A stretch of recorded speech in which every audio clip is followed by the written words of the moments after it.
Shalom Bapak Ibu Saudara yang dikasihi Tuhan. Seri pengajaran hari ini Senin 25 Januari 2021 berjudul Ahli Waris. Ahli waris adalah orang yang berhak menerima warisan. Semua kita tahu, saudara. Ahli waris baru akan menerima warisan ketika orang yang memiliki warisan itu meninggal. Yang namanya warisan itu pasti berharga dan bernilai.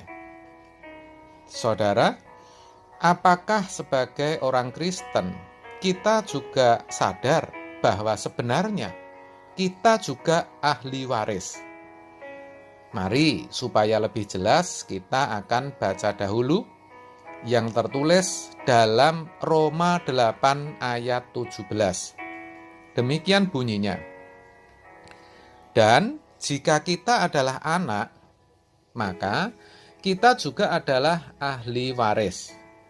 Maksudnya, orang-orang yang berhak menerima janji-janji Allah yang akan menerimanya bersama-sama dengan Kristus, yaitu jika kita menderita bersama-sama dengan Dia, supaya kita juga dipermuliakan bersama-sama dengan Dia. Dikatakan kita, berarti saudara dan saya adalah ahli waris. Ini tentu kabar baik, bukan? Tetapi jangan senang dulu, karena ternyata ada syarat-syarat atau kondisi yang harus dipenuhi. Dari kalimat pertama saja sudah dikatakan, jika kita adalah anak, maksudnya di sini adalah anak yang diakui Bapa kita yang di surga sebagai anak. Dengan kata lain, kalau kita adalah anak-anaknya yang sah atau huios. Mungkin saudara berkata, "Loh, kok begitu, Pak? Bukankah kita sudah disebut anak Allah?" Oh, itu benar.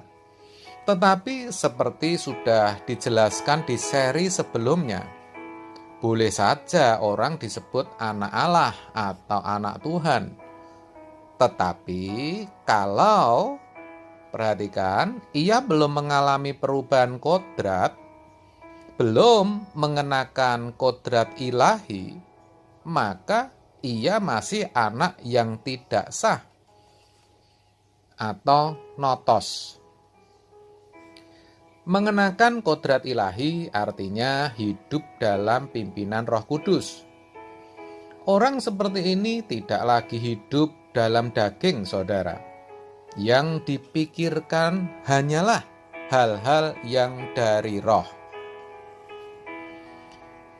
Dalam ayat di atas lebih jelas lagi dikatakan bahwa yang berhak menjadi ahli waris atau orang-orang yang berhak menerima janji-janji Allah akan menerimanya jika ia menderita bersama-sama dengan Kristus. Lalu, apa sejatinya warisan itu yang dikatakan sebagai janji-janji Allah? Kenapa untuk menerimanya saja kok harus bayar mahal dengan menderita bersama-sama Kristus? Nah, kita akan baca apa yang tertulis dalam 2 Petrus 3 ayat 13. Tetapi sesuai dengan janjinya, kita menantikan langit yang baru dan bumi yang baru, di mana terdapat kebenaran. Ternyata janji Allah adalah langit yang baru dan bumi yang baru. LB3, surga yang mulia, di mana dikatakan di sana terdapat kebenaran yang artinya tidak ada kebohongan, tidak ada kepalsuan, atau kepura-puraan.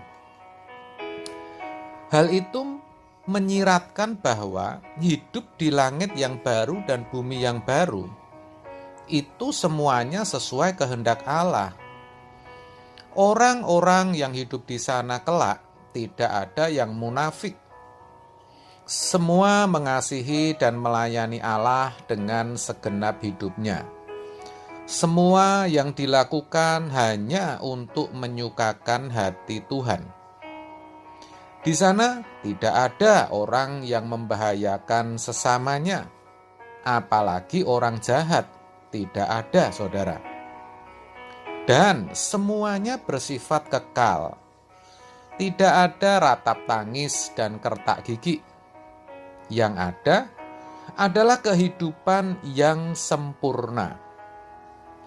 Kehidupan seperti ketika awal kali dunia dijadikan, di mana Tuhan berkata, semuanya sungguh amat baik. Kalau kita hayati betapa sungguh luar biasanya janji itu. Dan yang perlu kita ingat, itu bukan janji yang kosong atau janji palsu. Tetapi memang surga itu nyata ada. Surga itu telah disediakan bagi kita. Yesus sendiri berkata, "Aku pergi ke situ untuk menyediakan tempat bagimu.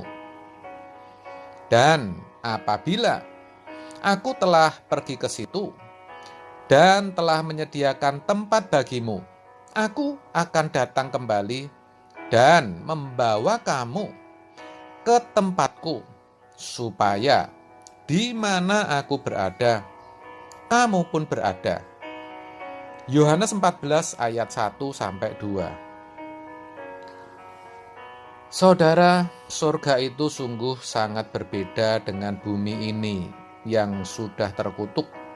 Bumi ini sudah rusak, penuh kepura-puraan, kemunafikan, kejahatan, keserakahan, keangkuhan, dan bahkan akan binasa dalam lautan api. 2 Petrus 3 ayat 10. Inilah janji Allah kepada setiap kita anak-anaknya yang dikatakan sebagai ahli warisnya.